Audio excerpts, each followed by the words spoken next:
Shalom, Bapak Ibu yang terkasih di dalam Tuhan Yesus Kristus. Jumpa lagi bersama dengan saya Pendeta Markus Simanjuntak dalam Bible Study Online CK7 yang menjadi satu program untuk menolong kita semua dalam memahami pembacaan kitab suci kita secara berurutan setiap hari. Hari ini pembacaan kita adalah dari Mazmur 58 yang bertemakan Allah yang menghakimi para penguasa-penguasa yang lalim atau hakim-hakim yang lalim. Tapi sebelum kita membahas lebih dalam, mari saya mau mengajak kita semua untuk kita, Bapak Ibu yang terkasih, bisa mengagungkan Allah kita yang menjadi kekuatan, menjadi sumber, dan menjadi keadilan kita di dalam penyembahan dan keintiman kita bersama dengan Bapa pada hari ini.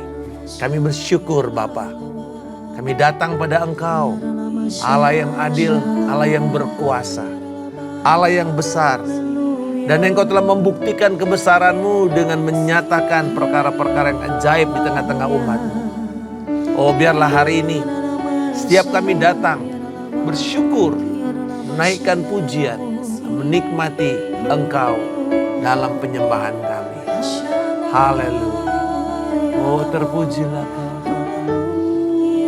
Oh, agunglah Engkau.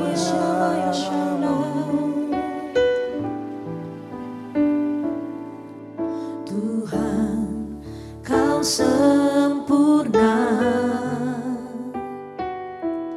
dalam rencana-Mu dan karya-Mu. Ku serahkan hidupku, murnikan dengan Roh-Mu. Tuhan, Kau sempurna dalam rencana-Mu dan karya-Mu. Ku serahkan hidupku, murnikan dengan Roh-Mu. Hidupku menggenapi firman-Mu, tanda mujizat sertai tiap langkahku. Kau bersamaku, di dalamku, jadi bukti kebesaran-Mu.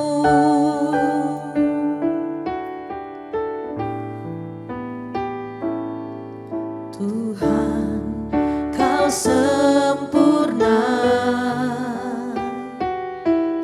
dalam rencana-Mu dan karya-Mu. Ku serahkan hidupku, murnikan dengan Roh-Mu. Tuhan, Kau sempurna dalam rencana-Mu dan karya-Mu. Ku serahkan hidupku, murnikan dengan Roh-Mu. Hidupku menggenapi firman-Mu, tanda mujizat sertai tiap langkahku. Kau bersamaku, di dalamku, jadi bukti kebesaran-Mu. Hidupku menggenapi firman-Mu,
Mari saudara-saudara sekalian, kita deklarasikan ini. Dia adalah Tuhan yang besar.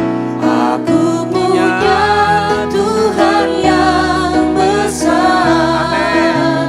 yang telah berjanji dan sanggup menggenapi imanku, bersepakat percaya kuasa-Nya.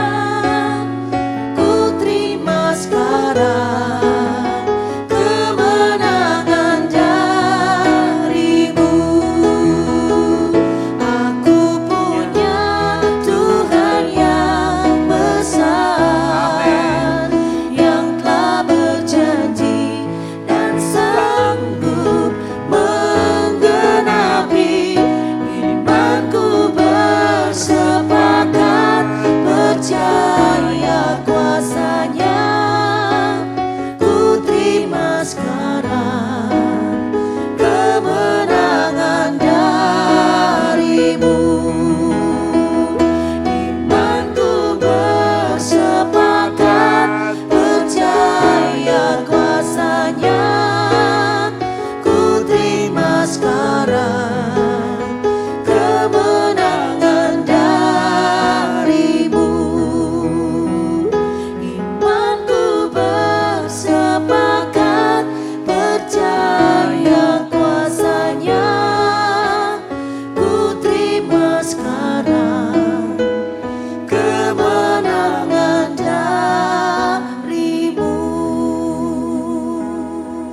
Kami menerima kemenangan yang Engkau sudah berikan kepada kami, yang Engkau sudah capai di dalam Kristus Yesus, yang mengalahkan maut dan mengalahkan setiap kuasa kegelapan, dan menjadikan keselamatan kami satu keselamatan yang berkemenangan, Tuhan. Dan terima kasih untuk kebenaran firman-Mu pada hari ini. Dan biarlah Engkau sendiri menyatakan oleh Roh Kudus Bapa kebenaran yang memerdekakan kami, yang memberikan kepada kami kelegaan, bahkan kesembuhan bagi mereka yang sakit. Dan kami mengucap syukur saat ini di dalam nama Tuhan Yesus Kristus. Amin.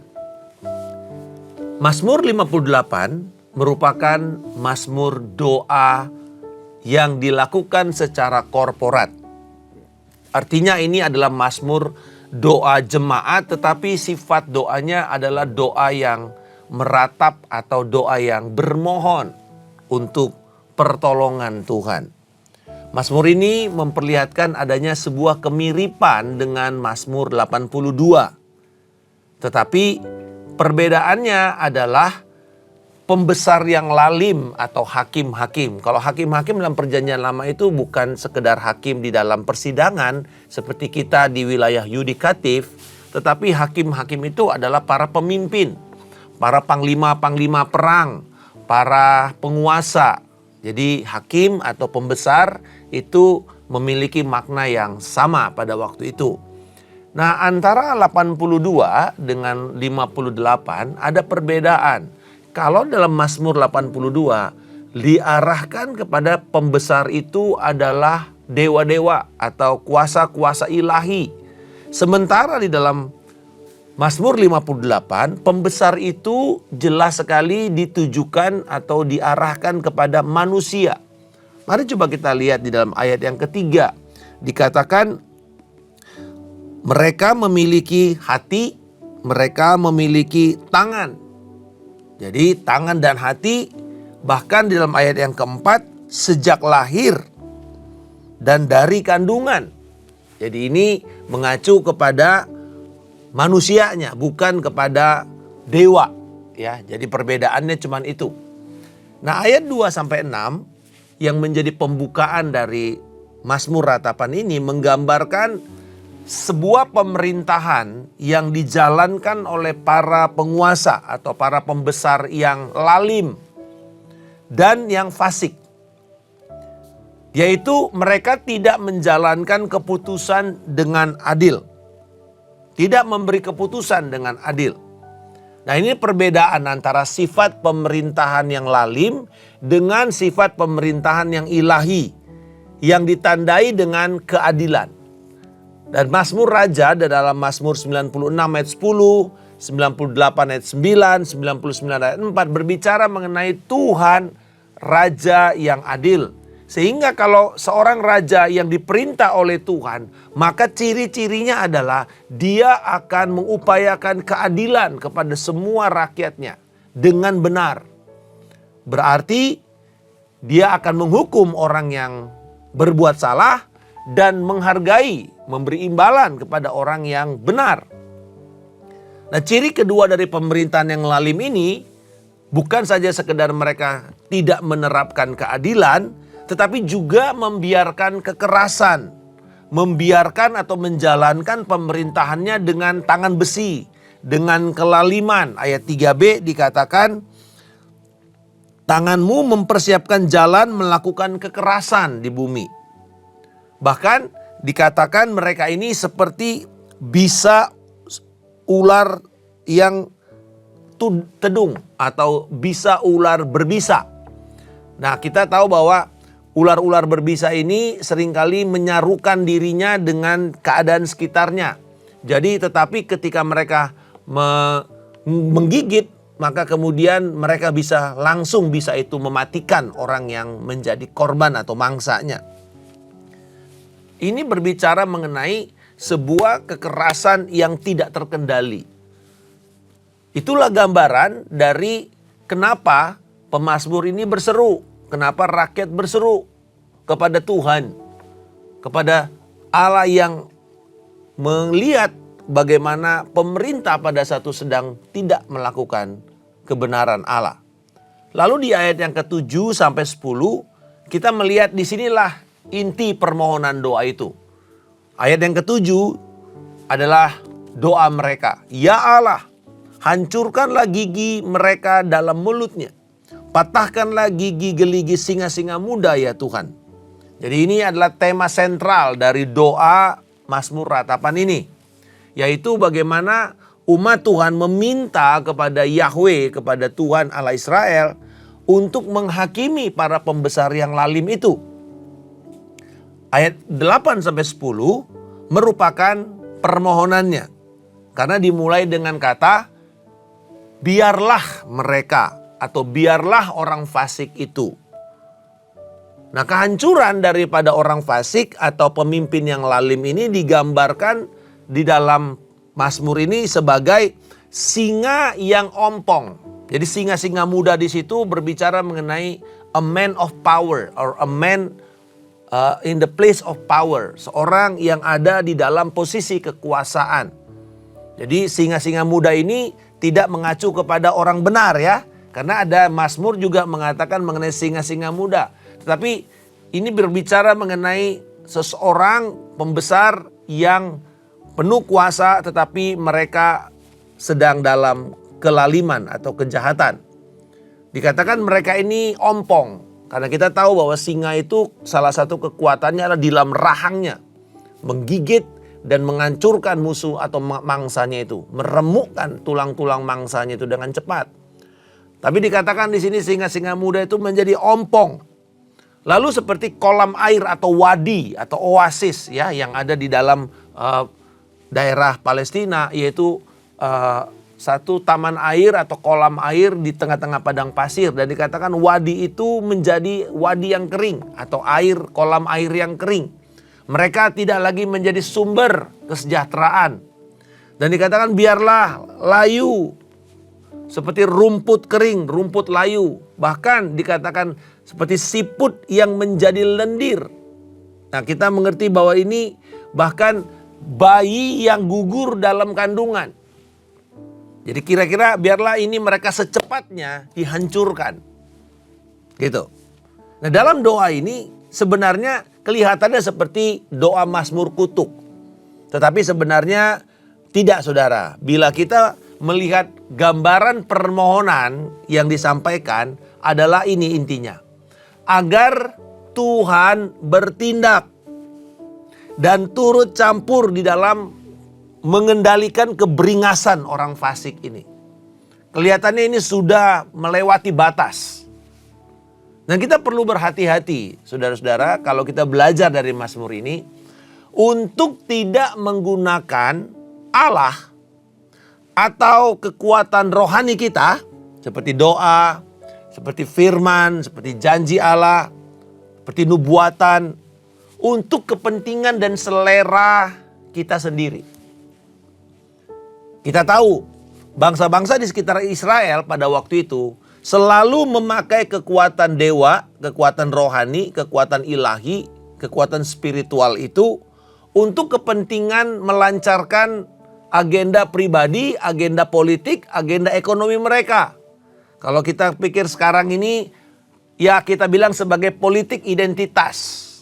Memakai Tuhan atau nama agama untuk kepentingan sesaat, kepentingan politik, kepentingan ekonomi, kepentingan pribadi.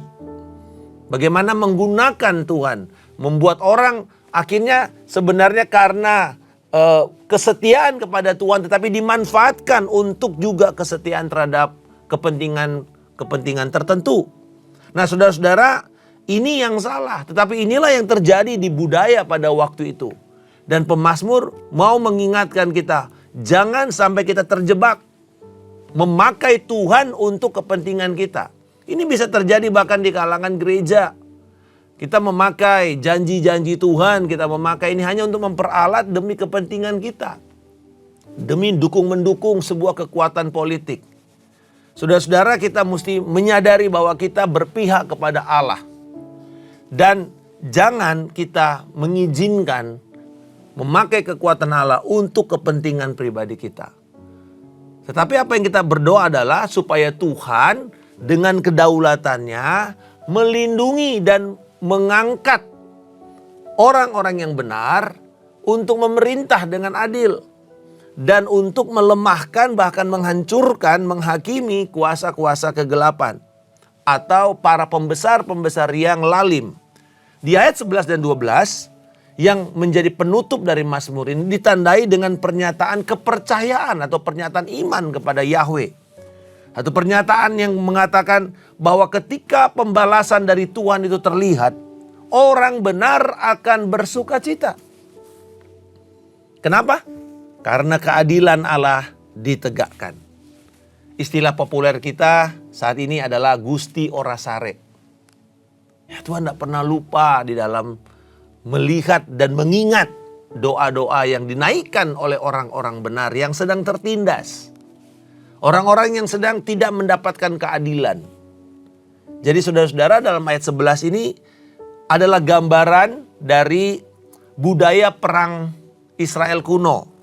Dalam 2 Samuel pasal yang ke-11 ayat 1 seterusnya dikatakan bahwa pada musim raja-raja berperang di mana mereka menghancurkan satu kota. Dengan kata lain begini, bahwa dikatakan kaki mereka membasuh kakinya dengan darah orang fasik. Tentu saudara-saudara, ini kita tidak bisa terapkan di zaman modern sekarang ini, di mana ini adalah gambaran genosida. Gambaran pemusnahan massal orang-orang, pembunuhan massal dari musuh-musuh mereka. Tentu tidak.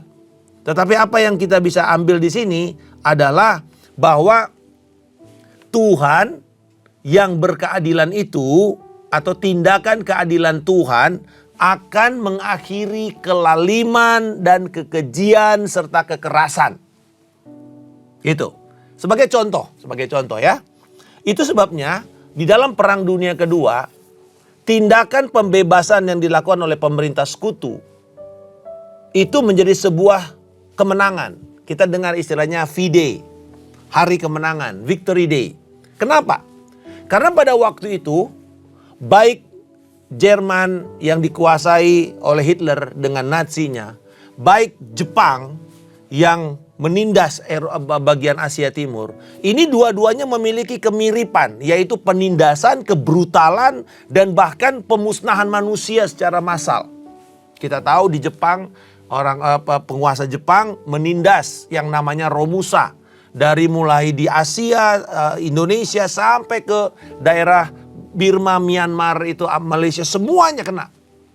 Dengan kata lain bahwa ini merupakan suatu tindakan yang menyedihkan, satu keberingasan, kebiadaban. Demikian juga dengan Hitler di dalam membinasakan 6 juta orang Yahudi dengan Holocaustnya itu. Nah, jadi ketika terjadi pembebasan dan mengalahkan baik yang ada di wilayah teater Pasifik maupun teater Eropa, perang ini memberikan sebuah kemenangan dan itu memuliakan. Kenapa? Karena kebiadaban berhenti. Kefasikan berhenti. Kekerasan, kekejian, pembunuhan massal berhenti. Nah, ini saudara-saudara menggambarkan bagaimana ketika keadilan itu ditegakkan, orang benar itu juga akan mendapatkan imbalan, akan mendapatkan kemerdekaan. Berapa banyak setelah Perang Dunia Kedua itu negara-negara baru dimerdekakan. Ini memperlihatkan bahwa orang-orang yang dulunya tertindas kemudian mengalami kemerdekaan. Dan itulah prinsip yang sebenarnya ada di dalam doa Mazmur 58 ini. Yaitu pada waktu kekerasan dan ketidakadilan, kelaliman dilakukan oleh penguasa yang jahat, maka kemudian tindakan kebenaran Allah menghentikan atau harus dihentikan oleh orang-orang benar atau orang-orang adil. Edmund Burke mengatakan begini, bahwa kejahatan itu terjadi atau kefasikan itu terjadi bukan karena semata-mata dilakukan oleh orang fasik, bukan. Karena orang fasik pasti akan melakukan kejahatan, itu udah pasti. Tetapi apa yang dikatakan Edmund Burke? Bahwa itu semua terjadi karena orang benar tidak bikin apa-apa. Orang baik gak bikin apa-apa. Gereja gak bikin apa-apa. Tidak melakukan sesuatu untuk menghentikan. Apa yang kita bisa lakukan adalah yang pertama kita berdoa. Kita melakukan peperangan rohani untuk menghentikan kuasa yang menguasai, yang mempengaruhi kelaliman itu terjadi di dalam orang-orang fasik. Dan kita minta Tuhan berintervensi, menyatakan keadilannya. Itu yang kita bisa lakukan. Jadi jangan, yang kedua, bahwa kita bisa melakukan dengan membuat orang-orang benar ini masuk di dalam posisi-posisi kebenaran, posisi-posisi pemerintahan yang kemudian melakukan tindakan kebenaran. Memimpin dengan adil, memimpin dengan benar. Jadi keadilan akan terlihat ketika melihat orang-orang jahat itu diadili dan dihukum, serta tapi dihukum dengan pantas, bukan dihukum ringan. Artinya seturut dengan hukuman atau kejahatan yang mereka lakukan. Tetapi juga berkenaan dengan itu, bukan hanya menghukum secara pantas orang fasik, tetapi juga memberikan pembebasan, imbalan kepada korban dengan baik, menghargai dan memberikan pembebasan, pemulihan kepada mereka-mereka yang jadi korban kelaliman itu. Seorang sarjana Alkitab bernama Zenger mengatakan dalam tulisan yang berjudul God of Vengeance, apakah Allah itu Allah balas dendam? Dikatakan bahwa salah satu tanda pemerintahan yang dipengaruhi oleh keadilan Allah yang benar adalah ketika kita melihat adanya imbalan yang akan diterima oleh orang benar dari proses keadilan yang diberikan. Dan inilah penutup daripada Mazmur 58 tadi. Sesungguhnya ada pahala bagi orang benar atau ada imbalan bagi orang benar. Sesungguhnya ada Allah yang memberi keadilan di bumi ini. Dari mana kita tahu bahwa sebuah pemerintahan itu akan menyatakan kemuliaan Allah? Gampang. Bukan karena mereka Kristen. Tetapi karena di dalam keadilan, putusan-putusan yang dibuat adalah putusan-putusan yang sungguh memberi keadilan kepada para pencari-pencari keadilan itu. Biarlah kiranya ini akan meluruskan pandangan kita. Bahwa kita bukan berniat untuk membalas dendam. Tetapi biarlah Tuhan yang menyatakan keadilannya kepada kita.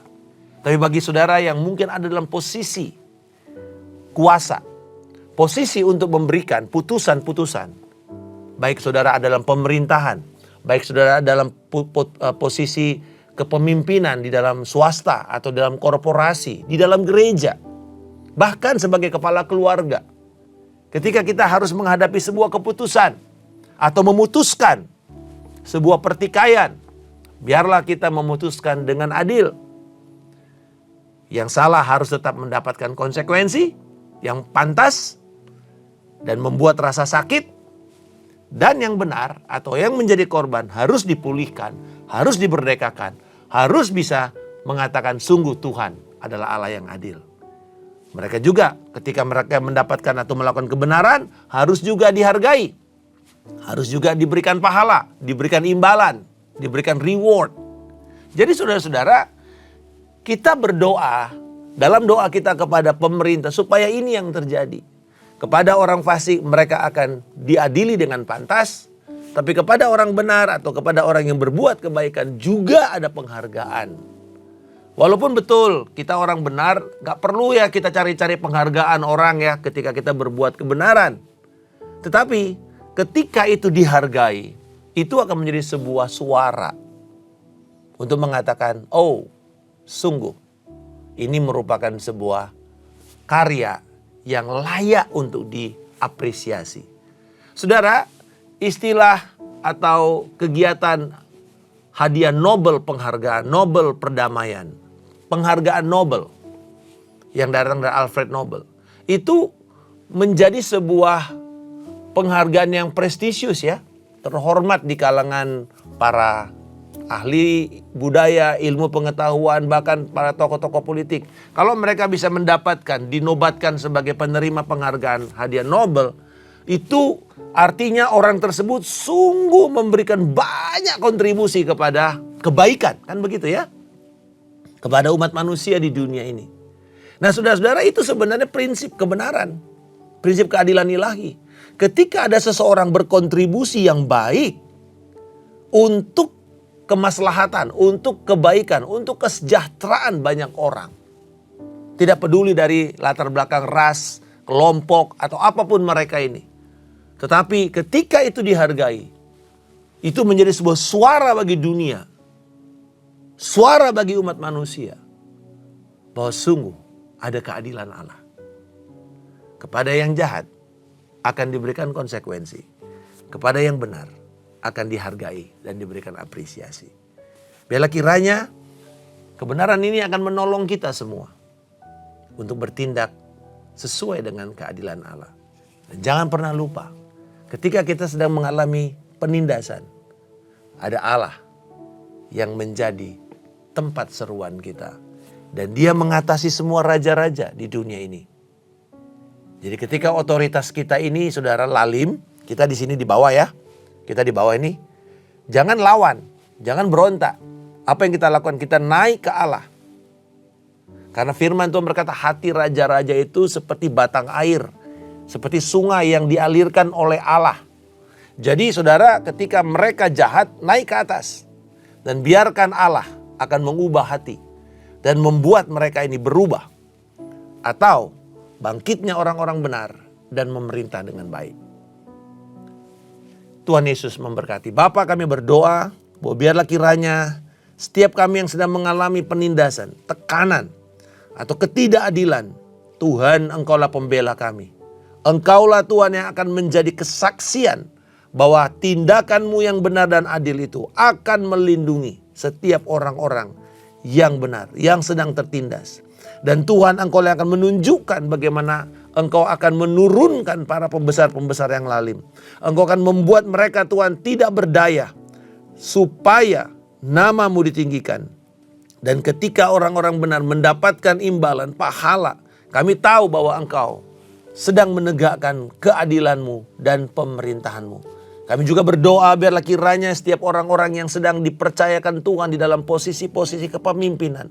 Menjadi orang-orang yang bertindak benar, bertindak adil. Seturut dengan keadilan Allah.